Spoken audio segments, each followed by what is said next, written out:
May we pray. Loving God, we are here once again, thankful that you invite us into your home, thankful that you place upon our hearts a message, a word of comfort, a word of hope, a word of peace, a word of joy, a word of insight, a word of teaching. So God, we ask that you open our hearts this day, and may we listen to your message through your humble servant, we pray. Amen. So this week, we're doing things maybe a little bit differently in the sense that joy usually happens towards the end of the Advent season. But if you recall the second verse of Silent Night, as we are celebrating each and every verse this season of Advent, there's a bit about shepherds, quake at the sight, right? And there's glories that stream from heaven afar. There's all this joy that happens too. But before that, there's this tremendous fear. There's this tremendous fear by the shepherds. Now, why would they have any fear? Why would they be so caught up in this world today, in the world that they had, when, it's just a normal night, right? It's nighttime. The shepherds, who are considered very low on the food chain, so to speak, they're considered unclean because they work with animals. Most of these shepherds, they don't own the sheep, they only tend to them. It's also what we would call the graveyard shift, the night shift, and so they are working at night, and they're protecting the sheep, and they also wind up being in the caves there in the shepherd's field over there in Bethlehem, outside of Bethlehem, and they sleep with the sheep. Just a normal everyday night. So why would they be afraid when all of a sudden angels in the sky appear to them, of all people, right? Well, they were terrified. They were like, what on earth is happening to us? Why would angels appear to us? We are the marginalized people. We are considered unclean. And yet it was God who sent the angels to those shepherds to tell them this wondrous news, this amazing news. And of course, what does the angel do? Angel says, don't be afraid. It's okay, chill, right? Because they were frightened, they were terrified. And a lot of times when we have fear in our lives, we sometimes let the emotions get the best of us. Have you ever taken something and just taken, you make a mountain out of a molehill, right? You keep feeding on that fear. And sometimes it becomes so overwhelming that it just consumes us. And we can't think straight. We get so overwhelmed by that fear that we start imagining and visualizing all these different things that could possibly happen. One way or another. We just get so frightened. And sometimes when we have that fear, we might be a little bit more emotional because we can't think so clearly.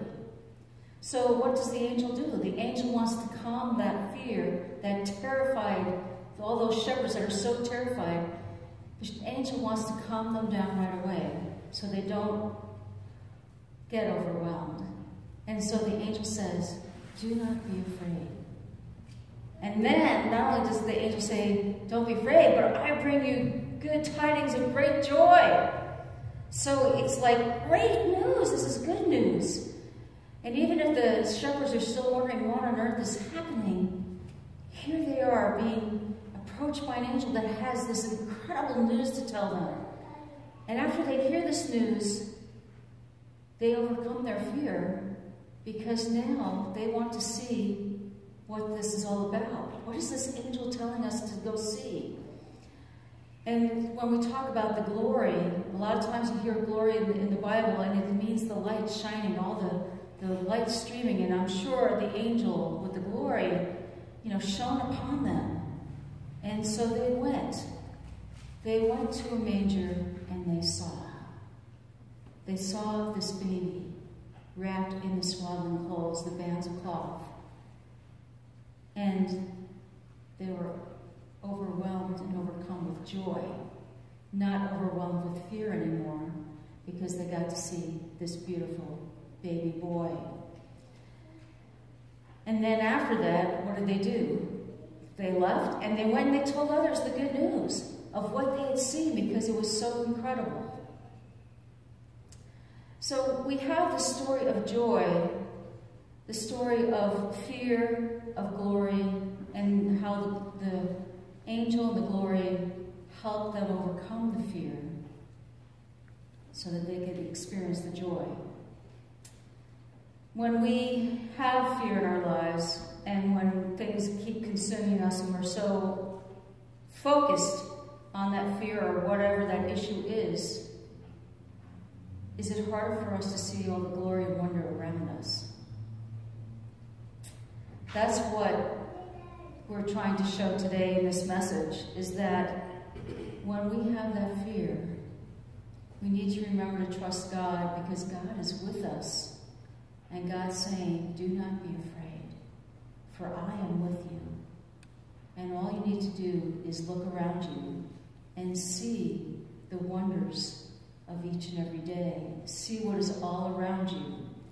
And I'm going to ask you to share just a minute with each other maybe a wonderful story of joy or glory that you've seen just this past week.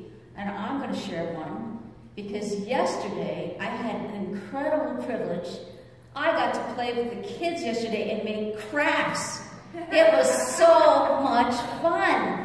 And it was great. We had all these different tables with different crafts on. Now, I didn't do all the crafts. I only did 2 of them. But it was still so much fun. And it was fun seeing all these kids with their parents, their family members, making these wonderful crafts. And not only was that exciting, but you should have seen the joy on their faces when jingle bells started ringing and we heard a ho, ho, ho, and Santa Claus came. And if you could have seen those little kids' eyes light up when Santa came, I got a little happy too when I saw Santa, I must admit. And the elves, I mean, that was so great. And we just had a couple of hours of just wonderful time together. Everybody was enjoying it. Everybody was having such an enjoyable time. We had plenty of things for the kids to make. And if they wanted to make another one, they could, which was great. And so, first of all, I want to thank Sarah for that because it was her idea. And I want to thank all of you who were there to help out and bring things because it was fun. It was a lot of fun. And so now I want to give you all just a few minutes. If you don't know who's sitting next to you, introduce yourselves first. But otherwise, turn around and talk with a few of you and just share something where you've seen a joy happen this week in your lives. This past week, you were able to share some good stories, and I thank you for that. One other thing I want to share about a story that I like, and then I want to share a couple of writings from different people, especially when it comes to fear. But, you know, we have this beautiful tree, and we had a lot of fun decorating it.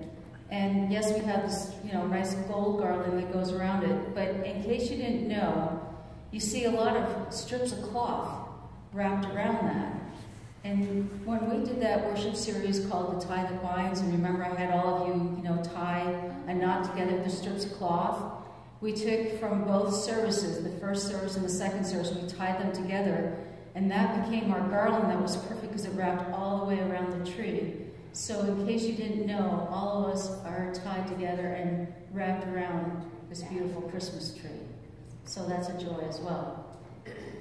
Okay, so there's two writings I wanted to share with you. One talks, it was by Wendell-Berry, it talks about the peace of wild things. And this relates again to fear and despair. And he wrote this writing, and there's he talks about a drake, which he means a duck, in case you didn't know.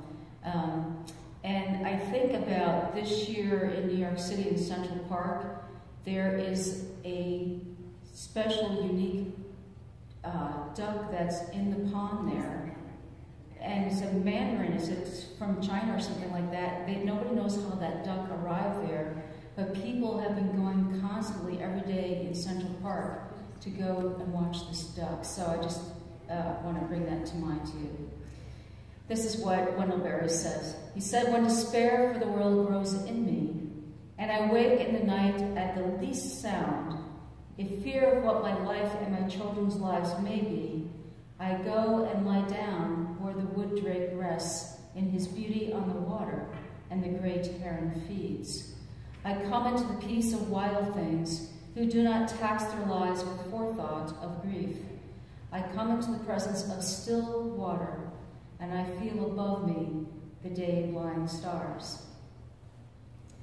Now there's another quote from Marianne Williamson from her book, Return to Love. It was written back in 1992. And my mom once gave me a book of hers, and it just has beautiful poems and prayers and sayings in it. And this is what she wrote about fear. She said, "Our deepest fear is not that we are inadequate. Our deepest fear is that we are powerful beyond measure. It is our light, not our darkness, that most frightens us.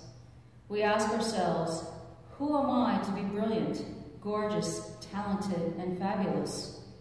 Actually, who are you not to be? You are a child of God. Your playing small does not serve the world. There's nothing enlightened about shrinking so that other people won't feel insecure around you. We were born to make manifest the glory of God that is within us. It's not just in some of us, it's in everyone. And as we let our own light shine, we unconsciously give other people permission to do the same. As we are liberated from our own fear, our presence automatically liberates others." So she's saying, who are you not to be and to not let your light shine? We think that we are just ordinary folks. And maybe in one sense we are, but we are all children of God. We've all been given that light, and we can make a difference. The shepherds so long ago, they were the outcasts, and yet God shone on them and told them the greatest news of all time. And they were the first ones to go and see this baby, to see Jesus. And they didn't keep that to themselves. They went out and they told others. We have been called to serve, to reach out with love and compassion to others. And we are doing that through our Angel Tree Ministry, through the Hat and Mitten Tree Ministry. We are doing that in so many ways. And we did that yesterday with all these children, just building crafts and making special presents for their parents. Each and every one of us can make a difference in the world. So don't hold and hide your light under a bushel or anything else. Let your light shine. And may God's blessing be on all of you, now and forever. Amen.